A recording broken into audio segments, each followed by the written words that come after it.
We shall commence this module by discussing the importance of infrastructure development. India today is one of the fastest growing economies and has emerged as a major global economic power and a favorite for international investment. Economy's health of any country is reflected by infrastructure development because infrastructure varies directly with the development and growth of the nation. Being a fastly growing nation, India has always given priority to the infrastructure sector and it has received noticeable attention from the government as well as from the private players. However, our country's poor economic infrastructure is a major setback to the growth prospects. Ever since independence, there have been several reforms and policies to improve and facilitate infrastructure development. But we first need to define what economic infrastructure is. Economic infrastructure can be defined as the basic internal facilities of a country that make all business and other activities possible. These include the communication system, transportation system, roads and bridges, railway, sewage system, water, gas, ports, airports, electricity, financial and banking services, and all high cost investments that play a key role in the economic development of and prosperity of a country. All these services foster the business activities in a country, and any company that wishes to expand globally looks always at the economic infrastructure of the country it plans on entering. To unleash its full potential, improvement in infrastructure is important to meet its growing demand. After studying this module, you shall be able to know the basic economic infrastructure in India, reforms undertaken to facilitate infrastructure development in the past, the role of infrastructure in economic growth and development, the financial resources to fund infrastructure development, the recent developments and the government initiatives taken to promote development, and the future prospects. Now, we will move on to discuss the economic infrastructure in India. Firstly, let us talk about the transportation. Transportation is an important part of any economy. It includes roads, bridges, railways, ports and airports. India's primary mode of transportation is the public transport, which is used in the world to a considerable extent. Railways. Indian railways have been supporting the economic and industrial landscape for over 150 years. India today supports the fourth largest railway network in the world, employing about 1.6 million people and spreads across more than 65,000 kilometers. There are several constraints in connectivity, and Indian Railway is now looking for a private partnership to modernize railways and bring it to the world-class levels. Roads. The most prominent part of India's economic infrastructure development in recent years is the spread of the road network across the country. Per square kilometer of surface area in India is now bestowed with roadways of 1 kilometer. One of the largest road networks in the world is in India. The road network of country consists of expressways, national highways, state highways, major district roads, other district roads and village roads. However, India has a congested network of roads which are not in very good condition. The estimated increase in road traffic is about 15% in passengers movement every year. Efforts are being made to make the road connectivity better. India now has a large network of national highways which is connecting all major cities and capitals, forming a strong economic support of the country. India had a total of 70,934 kilometers of national highways in 2013. Ports. India has 12 major ports that are managed by the Port Trust of India and regulated by the central government. These ports handle 95% of the foreign trade in quantity and 70% in terms of value. Of these, Visakhapatnam is the largest port in India. India also has 187 non-major ports. In spite of having sufficient capacity and modern facilities, the average turnaround is 3.5 days as compared to 10 hours in Hong Kong, which greatly hinder the Indian goods competitiveness. Congestion is mainly due to slow evacuation of cargo rather than poor management, as the ports are not well connected with the hinterland. Aviation. Air India is India's national flag carrier after integrating with Indian Airlines in 2011 and now plays a significant role in connecting India with the rest of the world. Indigo, Jet Airways, Air India, SpiceJet and Go Air are the significant carriers in order of their market share. These airlines connect over 80 cities all over India and also operate routes which are overseas after the liberalization phase of Indian aviation. Many other foreign airlines connect Indian cities with other eminent cities all over the world. But a major section of country's air transport potential remains untapped despite the fact that Mumbai-Delhi Air Corridor was ranked 10th by Amadeus in 2012 among the world's busiest routes. Second is power and electricity. The energy provision in India is a major limitation to the country's economic infrastructure. The increasing manufacturing activities and the growing population has led to a surge in demand for power. The installed capacity is 275.912 GW as on July 2015. Renewable power plants account for 28% of the total capacity and non-renewable power plants account for 72%. Third is telecommunication and the internet. Indian telecom industry went through a high pace of market liberalization and growth since the economic reforms of 1990s and now has become the world's most competitive and one of the fastest growing telecom markets. From under 37 million subscribers in 2001 to above 846 million subscribers in 2011, this industry has grown over 20 times in just 10 years. Indian telecommunication industry's major sectors are telephony, internet and television broadcast industry in the country, which is in an continuing process of transforming into next generation network, employs a widespread system of modern network elements, example digital telephone exchanges, mobile switching centers, media gateways and signaling gateways at the core, interconnected by a large variety of transmission systems using fiber optics or microwave radio relay networks. It is now the world's second largest mobile phone user base with more than 929.37 million users as of May 2012. It has the world's second largest internet user base with over 300 million as of June 2015. Next is banking and financial services. The Indian banking sector is broadly classified into scheduled banks and non-scheduled banks. The scheduled banks are the banks which are included under the second schedule of the Reserve Bank of India Act of 1934.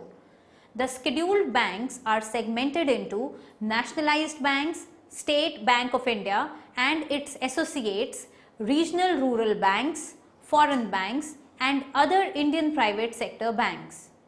The term commercial bank include both scheduled and non-scheduled commercial banks that regulated under Banking Regulation Act of 1949. Next, we shall move on to discuss the role of economic infrastructure. The link between infrastructure and economic development is not once and for all affair. It is an ongoing process, and developmental progress has to be preceded, accompanied and followed by the infrastructure progress if we want to realize our declared objectives of generating a self-accelerating process of economic development. Some of the reasons development of infrastructure is crucial is: first, large public investment raises aggregate demand of the economy and gives short-term impetus to growth. Second, it serves as an input to private investment and encourages productivity and output. Third, a country with good infrastructure facilities attract foreign capital, which further raises the demand and productive capacity. In a country like India, where the market has huge potential, it is important to attract capital, both domestic and foreign, in order to ensure economic growth. Fourth, development of transport enables easier and quicker movement of goods, which increases efficiency and also reduces freight cost. Moving on to discuss the financing and foreign investment. Historically, it was the public sector that financed infrastructure spending almost entirely. Today, India requires $1 trillion for its development in infrastructure sector, with private capital to contribute half of it. In 2010, India partnered with the United States to launch the $10 billion dedicated infrastructure debt fund. But despite that, the country still faces shortage of huge funds that has most recently been filled by its neighbors. In early 2014, China had offered to finance 30% of targeted infrastructure plan of India. This proposal, if accepted, would spot China largest single foreign investment in this infrastructure sector. The offer is contentious. Given Delhi's bad history with Beijing, India has in the past refused Chinese investment over national security concerns.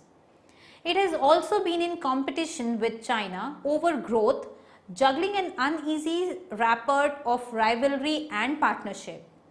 Before Chinese President Xi Jinping's first official visit to India in mid-September 2014, India was expecting a pledge of $100 billion investments. However, China finally made a moderate commitment of only $20 billion over 5 years, principally devoted to the modernization of India's railway and the development of the 2 industrial parks. Conversely, Japan, which has enjoyed good relation with Delhi, has emerged as a robust investor. 2/3 of the Delhi's metro investment was financed via loan granted by Japan International Cooperation Agency, which also funded more than half of the $7.7 billion Delhi-Mumbai dedicated freight corridor project. Japan has also contributed to Delhi-Mumbai Industrial Corridor as well as city roads and urban projects. Prime Minister Shinzo Abe continued the flow of funding in early September 2014 during a 5-day visit by Modi with a pledge of $33.8 billion to fund various infrastructure needs over the next 5 years, a deal that could prove lucrative for Japan's high-speed rail companies, which face competition Chinese counterparts hoping to penetrate into the market. While the United States has policy tools in place to promote investment in India, its commitments are way lesser in comparison to those made by world's second and third largest economies. In the late September 2014, Modi made a landmark visit to United States to meet with both President Obama and top American business leaders with the intention of re-establishing confidence in India's economy and attracting foreign investment. Yet, challenges for attracting foreign direct investment remain. In spite of the huge triumph for Modi's party that many view as an authorization for sweeping economic reform, FDI remains politically divisive. Rigid FDI policies had been a significant hindrance until the government liberalized them in 2005, allowing 100% FDI in a broad range of sectors and expediting approvals. The US-India Business Council recently compiled a list of initiatives, including a resolution to outstanding issues around the civil nuclear deal and an increase in FDI that would help the United States hit its target of $500 billion per year in bilateral trade. But recently, domestic and foreign firms have been driven away from long-term projects due to high inflation and interest rates. Commercial banks hit their liable limits for the sector and have even been discouraged from investing further by the Reserve Bank of India. $225 billion or roughly 12% of GDP have been invested by private sector in India's infrastructure between 2007 and 2012, largely through PPPs, which have proliferated. Yet, these projects have suffered myriad dysfunctions due to poor structure. In 2013, the London-based private equity, infrastructure and debt management firm 3i, which has the world's largest India dedication infrastructure fund, exited all its portfolio companies in the country after investments faltered in meeting investor expectations. India, which barely has a municipal bond market, also needs capital markets reformation to create a source of long-term debt. But a recent ban by the Reserve Bank of India on bank purchases of new infrastructure bonds has handicapped new Prime Minister Narendra Modi's efforts of raising funds through the bond market. Let us now talk about some of the recent developments in brief. Infrastructure space. Many Spanish companies have an interest in collaborating with India on infrastructure, high-speed trains, renewable energy and developing smart cities. The Government of India has designated rupees 50,000 crores, that is US $7.53 billion for the development of 100 smart cities across the country.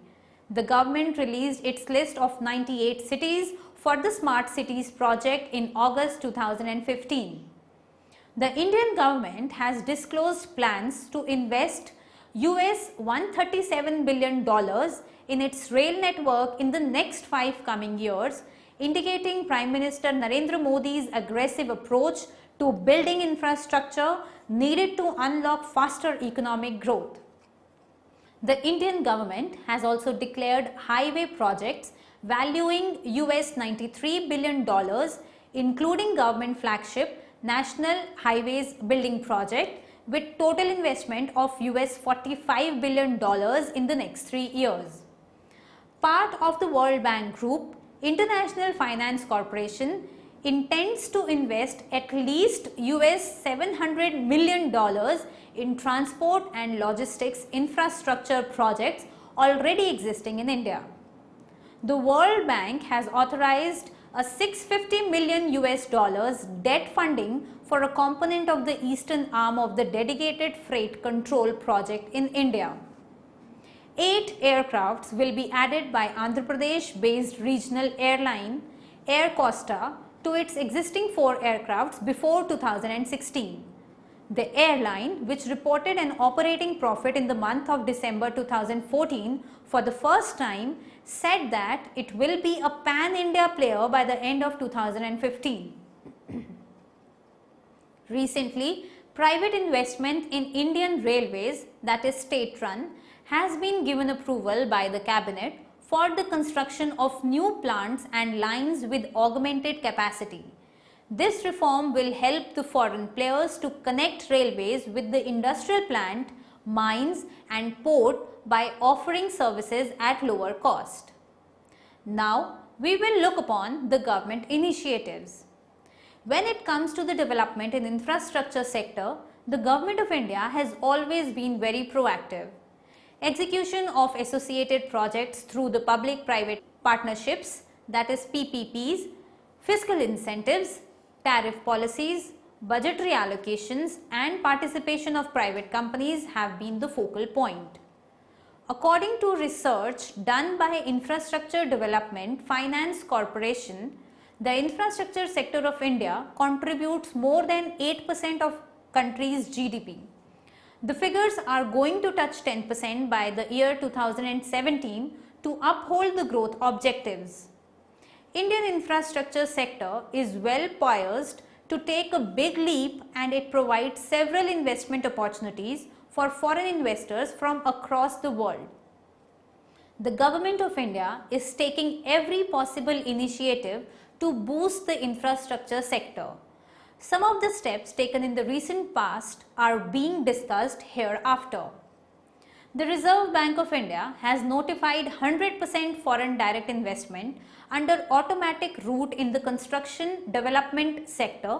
The new limit came into effect in December 2014. Next, FDI rules have been relaxed by Indian government in the construction sector by lowering the minimum build-up area and capital requirement. Exit norms have been liberalized. In fact, the cabinet has also approved the proposal to rephrase the FDI policy. Next, the capital expenditure for roads and railways have been increased by rupees 140.3 billion, which stands for 2.11 billion US dollars, and rupees 100.5 billion, which stands for 1.51 billion US dollars respectively in the budget 2015 and 16.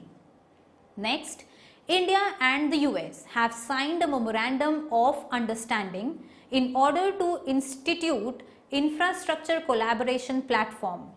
The document demonstrates the relationship between both the governments that mean to make easy participation of US industry in Indian infrastructure projects to improve the bilateral relationship and benefit both economies.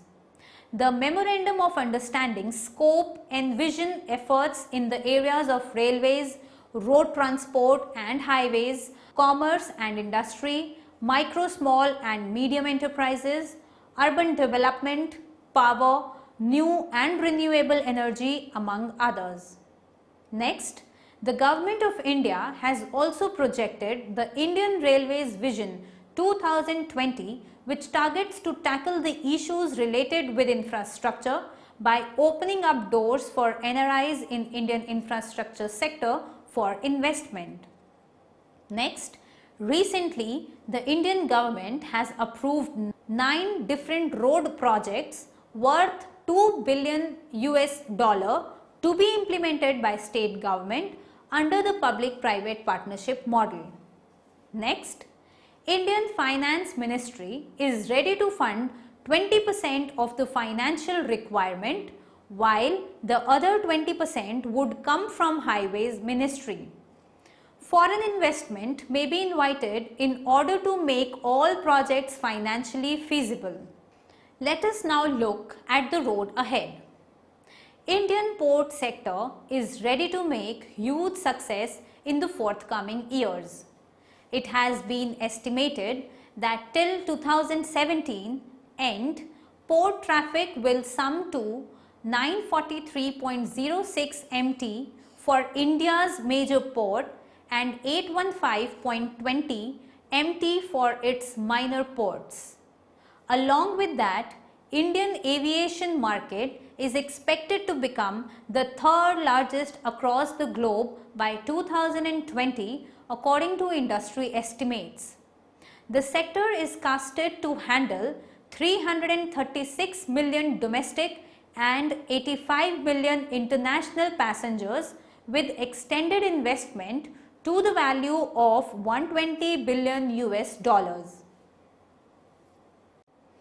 Indian aviation industry, which currently comes to 1.5% of the gross domestic product, has been instrumental in the overall economic development of the country. Given the large gap between current and the potential air travel penetration in India, the prospects and possibilities of Indian aviation market growth are enormous. Government is also taking several initiatives to modernize railways as well. The FDI reform of 2014 have opened a plethora of opportunities for the Indian markets.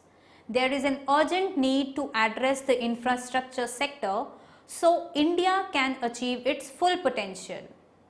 Finance Minister Arun Jaitley has announced a significant increase of rupees 70,000 crore in investment for the current year in infrastructure in 2015 and 16 with a focus on railways and roads. The main objective is to spur the business cycle by increasing the government expenditure and increasing the aggregate demand. The source of money will be an additional public investment outlay of rupees 1.25 trillion over that of 2014 and 15. Now, we will summarize what we have discussed in this module. Economy's health of any country is reflected by infrastructure development because infrastructure varies directly with the development and growth of the nation. Transportation is an important part of any economy. It includes roads, bridges, railways, ports and airports. The energy provision in India is a major limitation to the country's economic infrastructure.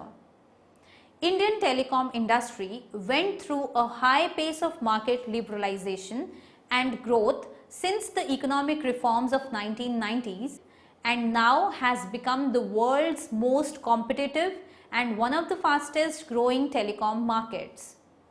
According to research done by Infrastructure Development Finance Company, the infrastructure sector of India contributes more than 8% of the country's GDP. Indian port sector is ready to make huge success in the forthcoming years. It has been estimated that till 2017 end, port traffic will sum to 943.06 MT for the India's major ports and 815.20 MT for its minor ports.